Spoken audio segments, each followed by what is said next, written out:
Okay, so today I'm delighted to be joined by Greg Elfrink, who is the Director of Marketing at Empire Flippers. I've still got the job title right, Greg, have I? You do, yeah. Okay, I cool. I That's good. often call myself the head of marketing as well. Supreme Lord of Marketing, would Yes, that the fill noble in? bard of M&A marketing. Yeah, yeah. Yeah, cool. So Greg is one of my favorite content producers. He hosts the Opportunity podcasts and lots of other stuff, and is a producer of fantastic resources for people who are running their own online business. Greg, if you just gave us a little bit of an overview of Empire Flippers, because I've mentioned the brand, but I haven't actually explained what it is that Empire Flippers does. Yeah, sure. So we are the largest curated marketplace in the world when it comes to buying and selling online businesses. So we have that whole marketplace. You can see, from e-commerce stores, SaaS businesses, affiliate sites, you name it. We probably sold it, including some of the weirder business models out there, including marketing agencies. But there is a misconception that I'll never be able to clear up because I've been trying to do it for years. But people think that we're just a marketplace, but we're actually an M&A broker as well. So some people think that like, oh, we only do like $300,000, $500,000 sites, but we just sold a $13 million direct to consumer e-commerce brand to a multinational firm. So we're very much on the M&A side too, in terms Yeah. of helping sellers negotiate deal structure, making sure they don't walk into any traps that could legitimately cost them hundreds of thousands of dollars. So I've been with the company now for 8 years, and I've seen a lot of growth over that time. We've sold over 2,000 businesses now and made over 80 millionaires at the moment of exit, which is pretty cool. One of the questions I'd really like to start with is a very basic question. Like, why would you actually want to sell your online business? Why, if you have a successful Shopify store, do you want to kind of give up on that, monthly revenue? Why would you want to do that? Now, I know the answer, but I'm going to let Greg give you a much more comprehensive and interesting one. Well, I assume, Chris, your answer is the same as mine, is to help Greg's KPIs. Please have your. No, just kidding, just kidding. Yeah, I mean, to your point, right? I've been in this game for a pretty long time at this point. In internet years is almost several lifetimes, and it's very common for people to start these digital businesses, even in commerce stores, as a side hustle, right? And as you grow it, that side hustle becomes an enterprise, and you're still viewing it as a side hustle. Like I've sold 7 figure and even low 8 figure businesses where the team was not that much more than what a lot of solopreneurs might have with like a handful of VAs, maybe one full-time staffer, right? So like it's very easy to get lost in the day to day and not realize how valuable the thing you created is, right? So that's the first thing. When it comes to actually exiting the business, so with e-commerce in general, I often call it the vicious hamster wheel of e-commerce success. So as you're growing your business, you are spending a lot of capital to buy product, and then you get that product in, you ship it into your warehouse, and you're spending a lot of money on marketing to sell that product, which increases the demand for the product. So now you need to buy more product, and you need better marketing to sell more product, and it's this endless pretty capital intensive hamster wheel. We actually had a buyer. He bought, I think, probably like $5 or $8 million worth of businesses from us over time. And he's like, I love these e-commerce entrepreneurs. They're all young, incredibly successful, and incredibly broke because they have no capital. They're putting it all back in, right? So you might have like a $5-8 million e-commerce store and like not really high on the horse in terms of your own income because it's so capital intensive. So much is going back into that hamster wheel of growth.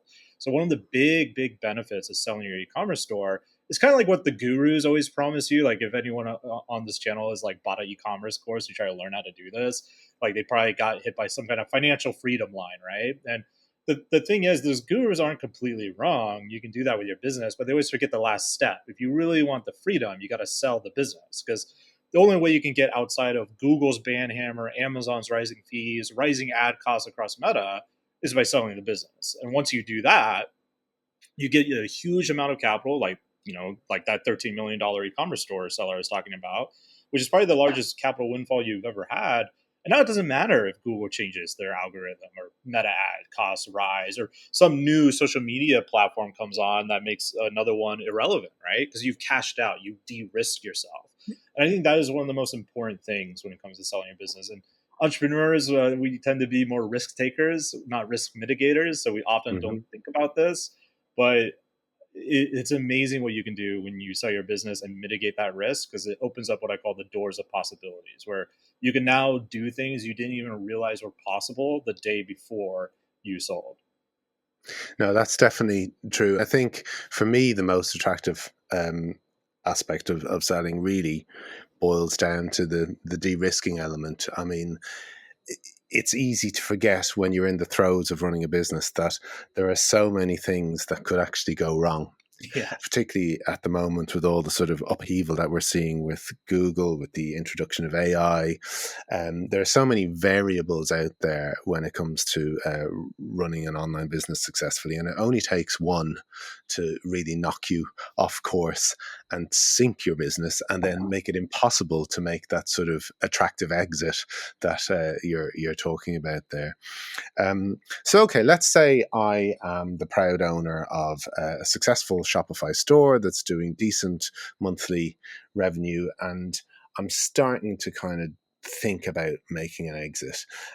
How do I know whether my Shopify store is attractive to buyers? What would make my store particularly attractive to an investor? So the easiest barometer to know if you have an attractive business for an exit is to ask yourself a question that's kind of tongue in cheek. I like to say it because it causes a bit of a stir, like a mindset shift, a bit in some people. But I always ask entrepreneurs when they ask me how valuable is my business, I ask them, how worthless are you to your business? Like, if you stop doing anything, what would happen to your business? And sometimes entrepreneurs will come back because, ego driven, like, I built this from Mm, nothing, like, oh, yeah. this can't survive without me. It's like, all right, well, you do not have a valuable business then. Like, the answer should have been like, the business would have kept growing and it doesn't need me anymore, right? Hmm. The more useless you are to your own business, the more valuable you are. So, or the more valuable your business is, right?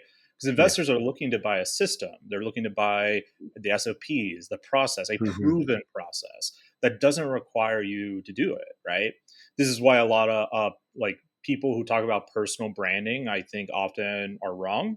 The next thing I would ask, like, is my business growing year over year, declining, or stable? So one of the most common traps entrepreneurs fall into of all business models I've sold Hmm. is you'll hear this line, or at least I hear it all the time, like, oh, I'm not ready to sell the business yet because it's still growing. There's more juice for me to squeeze out of it. This is almost always the Hmm. wrong mentality to Yeah. have. If your goal is to sell the business, you want to sell on an upward trajectory. Because if Hmm. you sell on a stable trajectory, let's say you get to that peak and then it kind of stables out. Now Hmm. you're in this valley of stagnation that might happen where Yeah. the business might need to pivot, might need to tweak a lot of stuff to get to that next peak. This is Hmm. why your multiple, if you want to sell for the highest multiple, is actually on the way up, not when you hit the peak. If you sell at the peak, your multiple is probably going to be lower, and the sell is going to be harder, and you're probably not going to get as much money up front. So I always tell people to sell as you're growing, and if you're selling after the peak, or after the peak where it starts declining because you weren't able to get to that next growth Hmm. peak, then that's even a worse situation. Now it's like 50 times harder to sell this business than it would have been if you were selling while it was growing. If you sell at the stagnating, that valley, it's usually like 3 to 5 times harder than if you're selling at growth, because buyers always want to buy growth. And it creates like that sense of urgency, put on our Yeah. marketing cap. A buyer is looking at your P&L that's going up and up month to month. This is actually a real thing that happened at EF. Yeah. This buyer, he wanted to wait the seller out. He's like, because he didn't think the growth was going to continue, and he thought the seller would lower their multiple by Hmm. just getting burnt out through the sales Yeah. process, Yeah. right? But every single month, I think it was like 3 months, the valuation kept climbing up and up and up. And the buyer's like, "Oh shit, I better buy this now before it gets Yeah. outside Yeah. of my budget." So like, it's just so much easier to sell a growing business, and Yeah. I see this mistake that entrepreneurs make all the time. It's Yeah. the most common thing. Like, there's more juice to squeeze, and they overvalue their businesses. Are like two of the most common traps. Okay. So let's say I'm in a happy place of having a Shopify store that is clearly on the up. I'm getting the kind of growth that you're talking about. Where do I sell it now? I know you've got a come, quick come answer on for over that. to yeah. But I know that you could consider a broker versus a private sale, and it would be good just Yeah. to get your as honest as possible take on the merits of doing a broker versus a private sale, and then maybe talk us through some of the mechanics involved. So this is going to sound extremely promotional and Hmm. biased, but like you don't have to use me if you follow this advice. But Hmm. I highly recommend if you have never sold a business before, if this is your first one you've ever sold in your life, you should use a broker. Like Hmm. there's just so many traps. Use a reputable broker. There's bad brokers Yeah, out there too, so do your yeah, due yeah. diligence. But there's just so many pitfalls and traps. Like I had a seller. This is back in 2021. I think the business was uh, like 1.8 million or something like that. And this buyer gave him this earnout that like he would have made like $3 million or some crazy Hmm. bigger amount of money than what his business was listed at if his business hit these growth things, these growth hurdles, right? Hmm. And the seller, never sold a business, but this buyer has bought a lot of businesses. They work for Hmm. private equity. They have this unfair advantage. They just know a lot Yeah, more than the yeah, average yeah. seller. The average seller sells one business. Average Hmm. buyer buys like 3 to 5, right? They Yes. just have more experience. And so we had to tell that seller, don't take this deal because that earnout that they're like putting in front of you as a carrot is actually a stick because your Yeah, business is not going to hit these hurdle rates. And now you're not even going to get the 1.8 million that was promised. yeah, You're yeah, going to get like 1.3 million. The yeah, buyer was using it as a capital mitigation strategy that the seller wasn't familiar with. So there's all these like little tiny nuances that yeah. could really screw you over as a seller if you don't know they exist, right? And you just don't know what you don't know. So I always recommend your first deal, go with a broker. If you have a second business after you do that first deal, if you feel comfortable with the risk, then there's nothing wrong with going private. Just Hmm. realize like the only benefit for you as a bot or seller going private is you don't have to pay a commission to a broker, Yeah, right? Everything else sucks more because you yeah, have to yeah, do all yeah. the P&L stuff. You have to do all the negotiations yourself. You have to get the lawyers, the APAs, like all that stuff yourself versus a broker helps you take care of all of that. And the buyers are probably going to be harder on you. And the reason why Yeah. I say that is because the only benefit for a buyer to go private is to get a better deal. And in a buyer's eyes, a better deal is usually a cheaper deal because sellers Yeah. who don't know what they're worth are more valuable to buyers. And the fact that you're off market means the buyer has just you. Like there's no other buyer in your vicinity unless you're creating your own market, which is what I recommend if you do private. So they'll probably be harder on deals, and they'll probably think they'll have time to wear you down versus if That's you're on a true. broker where there's a more competitive process. So these are things to be concerned about. There's definitely pros and cons to both ways, Hmm. but if your first time, I do recommend a broker.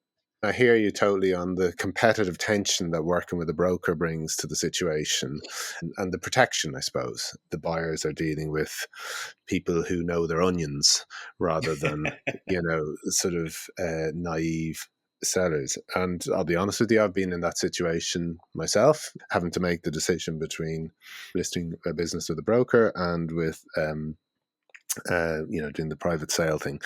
To play devil's advocate, what do you see as the key advantages of the private sale?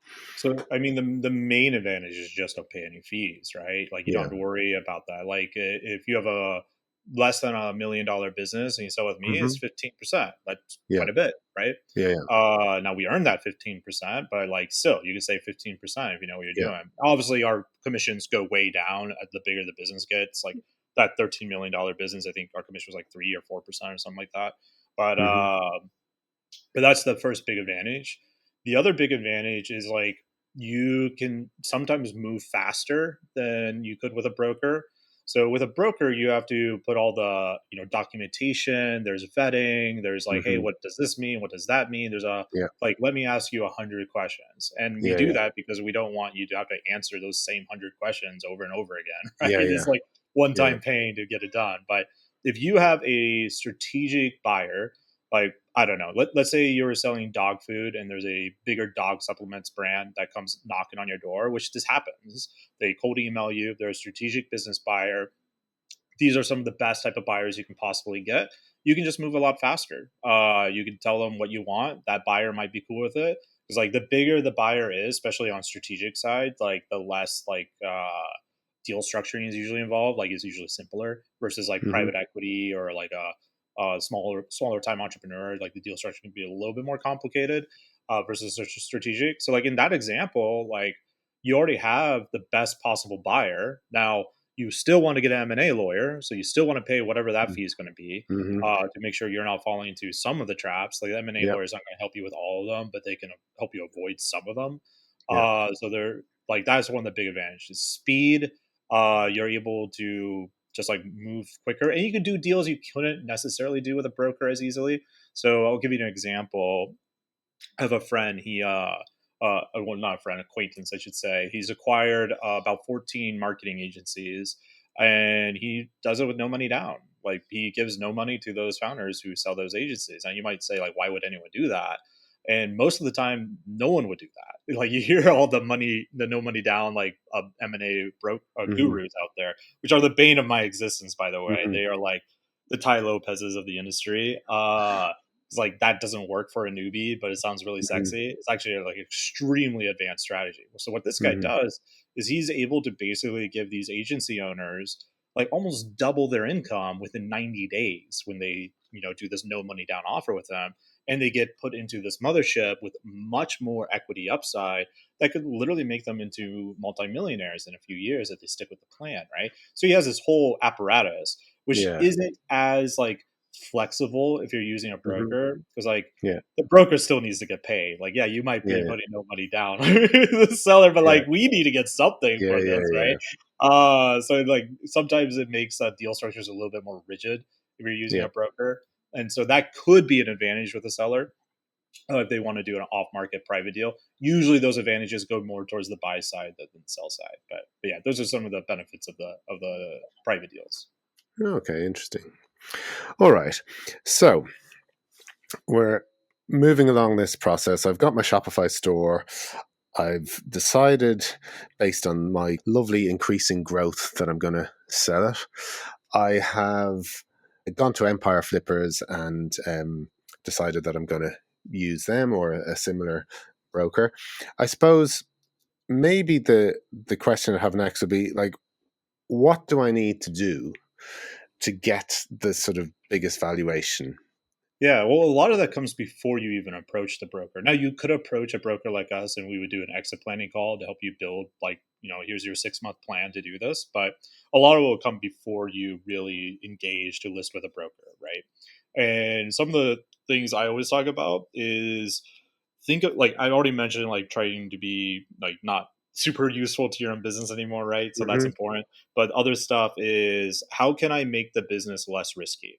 So the less risky your business is, the more of a premium a buyer will pay.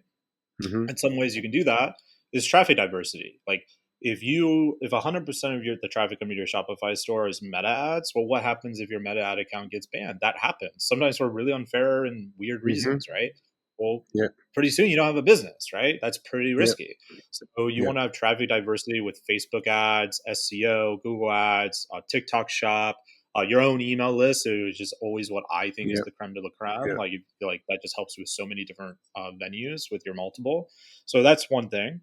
The other thing is revenue diversity. So if you are a one product shop, what happens if Yeah. that product goes out of style, out of fashion? Yeah. It's no longer part of the trend, which you see those with those little, I forget what they were. They were like the things that spin, the fidget spinners. And to be clear, like I am totally on board with trend jacking if you can do it, if you're fast, but the core of Hmm. your business shouldn't be that. Like Yeah.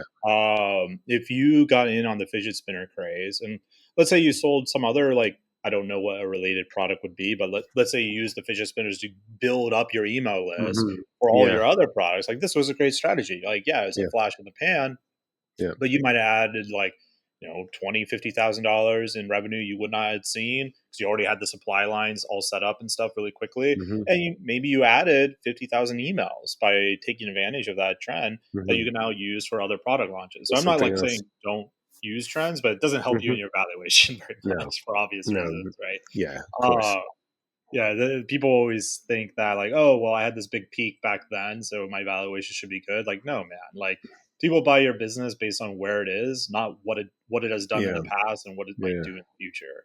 So it's always like based on where you are currently. So when it Yeah. comes to revenue diversity, what I recommend is you have at least 3 to 5 different SKUs, not children's SKUs, like Hmm. differentiated products. So you can't just have Yeah. like, oh, well, I have red yoga pants and blue yoga Yeah. pants. Yeah. Like, no, Yeah. no, no, Yeah. like more products. Yeah. You don't want any one product making up like over 50% of your revenue. Yeah. So you want it Yeah. to be pretty diversified. And same with traffic. You don't want any traffic source making up over 50% of your traffic. Now, I say Yeah. both of these things, and some people in Hmm. your audience might be like, well, shit, I have like 100% wrong on both of Yeah. these. Yeah. And to be fair, most businesses we sell at Empire Flippers don't follow this. Like most Yeah. of them have like 90% of their traffic from Meta and like 80% of their revenue from a single SKU, their hero product, Yeah. right? So Yeah. these are just like best practices. They Yeah. don't limit you from selling your business, but these are some things I would recommend.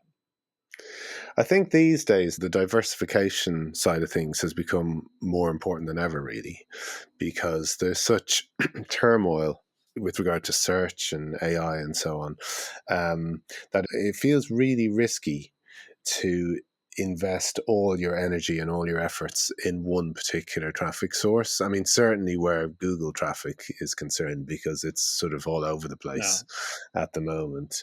I think that's a really key point. I guess it's sometimes difficult to do though, because you find yourself getting stretched very thin, by Yep. trying to kind of, position yourself on a search engine, a video platform, Pinterest, whatever. It's really hard to kind of get it all right. Do you think that there's a risk there as well of trying to do everything at once and not actually getting something concrete out of it?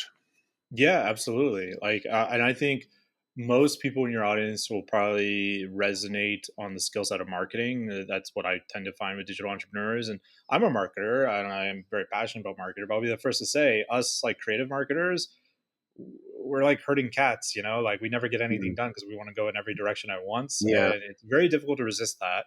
yeah. So what I recommend for entrepreneurs is you focus on the traffic thing that you are good at. Get that going. Hmm. And once you Yeah, get that going, don't say like I'm going to become a Pinterest master myself. Everyone always says yeah, like master one skill and move on to the next. yeah, I think that's the wrong move.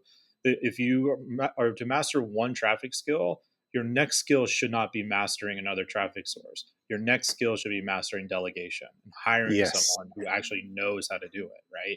Like you should Yeah. know enough to be able to delegate Hmm. and kind of like read through the fog of Yeah, war if this is working or not, yeah. some KPIs and all that kind of stuff. But the only true way to build traffic diversity that works at scale, in my view, is hiring someone who's dedicated to that source. Yeah, Like, and don't hire a generalist marketer if you can help it. yeah. Like, you be the generalist marketer. Hire a specialized person. Like, I just hired a HubSpot guy at EF, and the Hmm. guy is magic. The guy is an Yeah, absolute ninja. He's yeah, yeah. the like probably the best HubSpot guy I've ever met.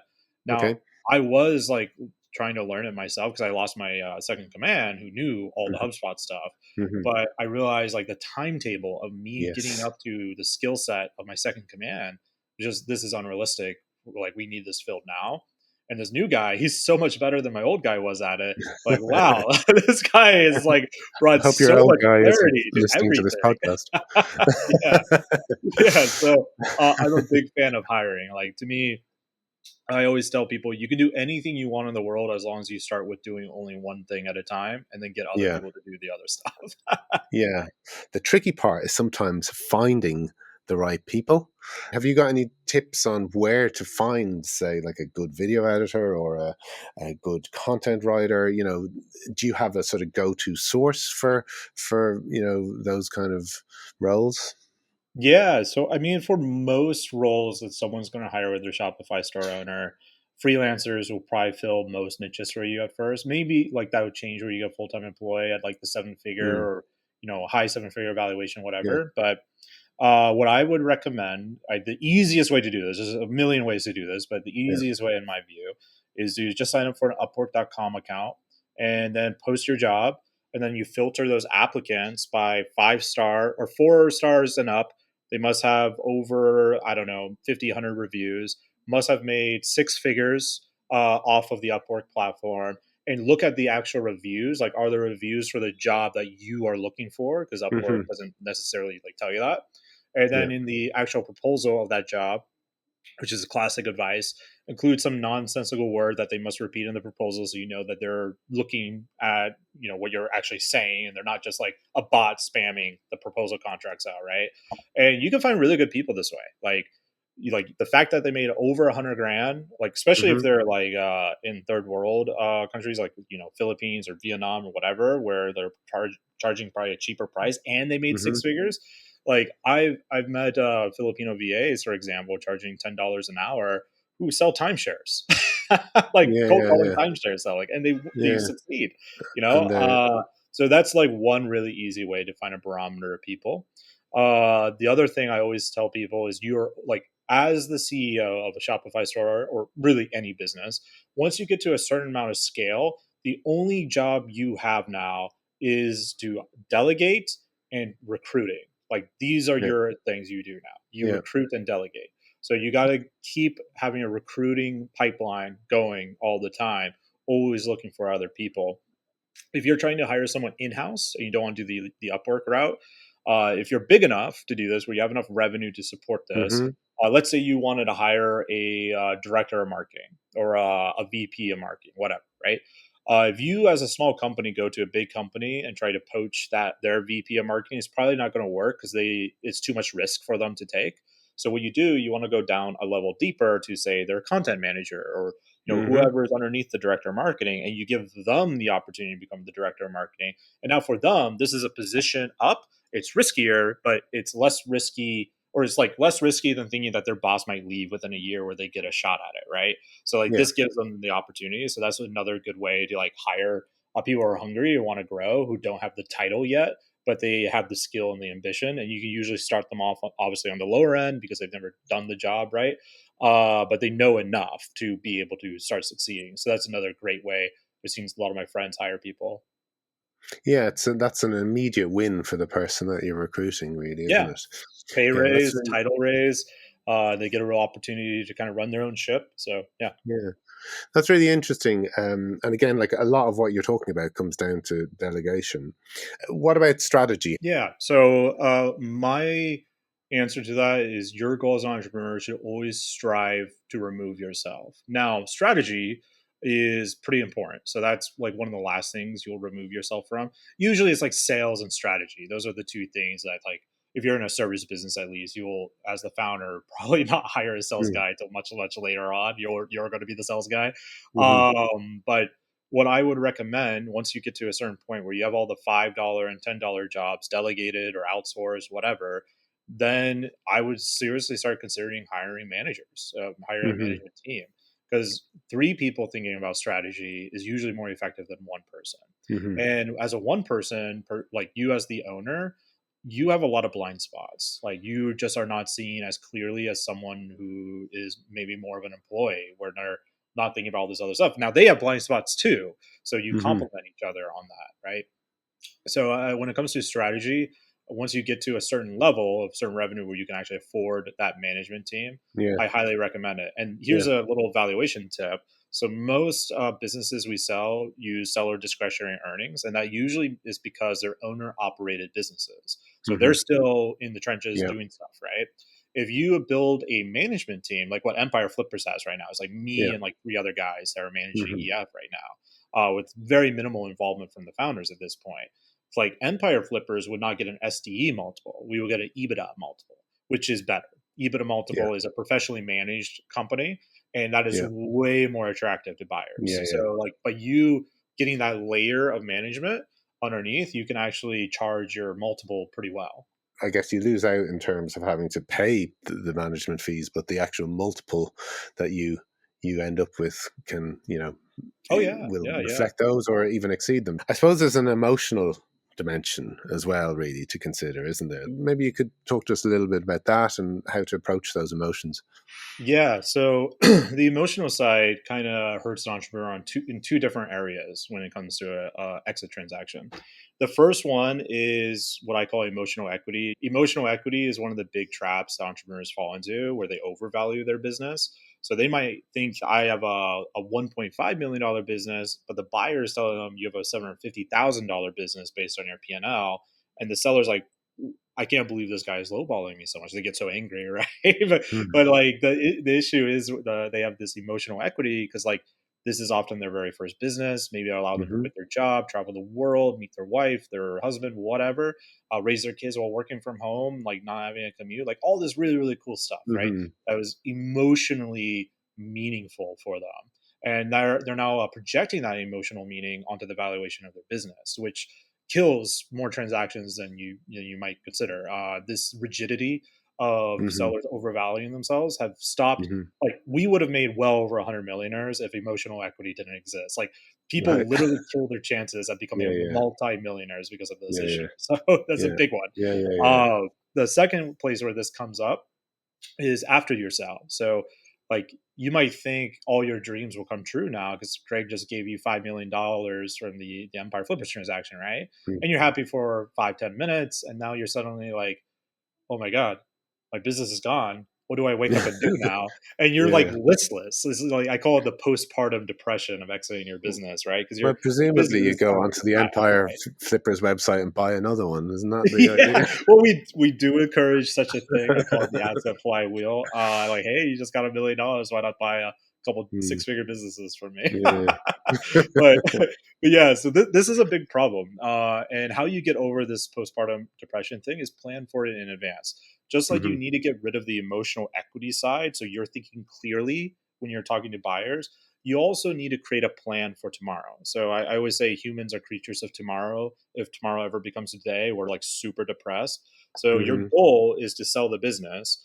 And as you're moving towards that goal, you need to ask yourself, what is my goal after selling the business? Like, why am I Mhm. doing this? Which is the real reason why you should be selling your business. Like, what's your Yeah. personal goals that are not money related at all that you want to do after the exit? And then what's your business goals, which could be your financial plans with what you're going to do with the money, right?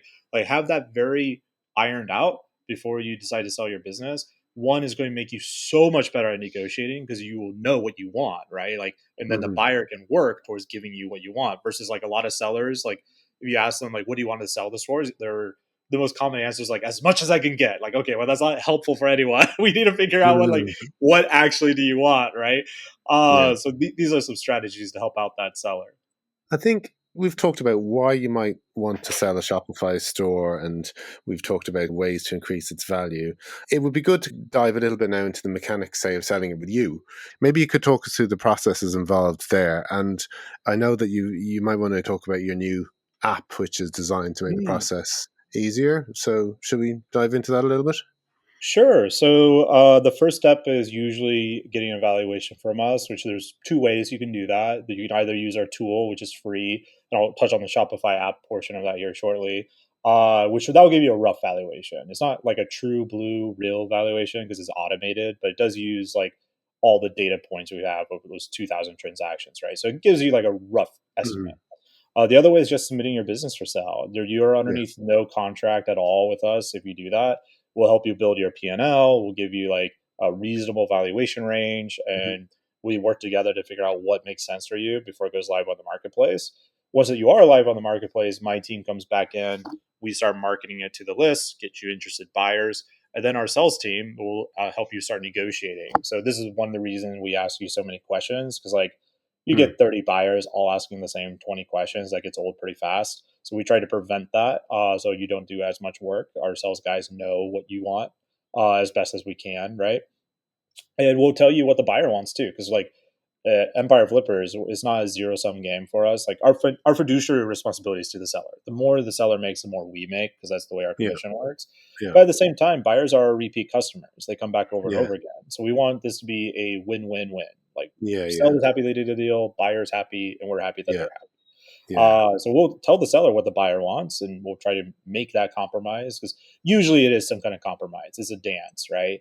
A lot of people approach negotiations as a showdown, like an old Yeah. western, swinging their guns, which is completely the wrong way to do it. Yeah.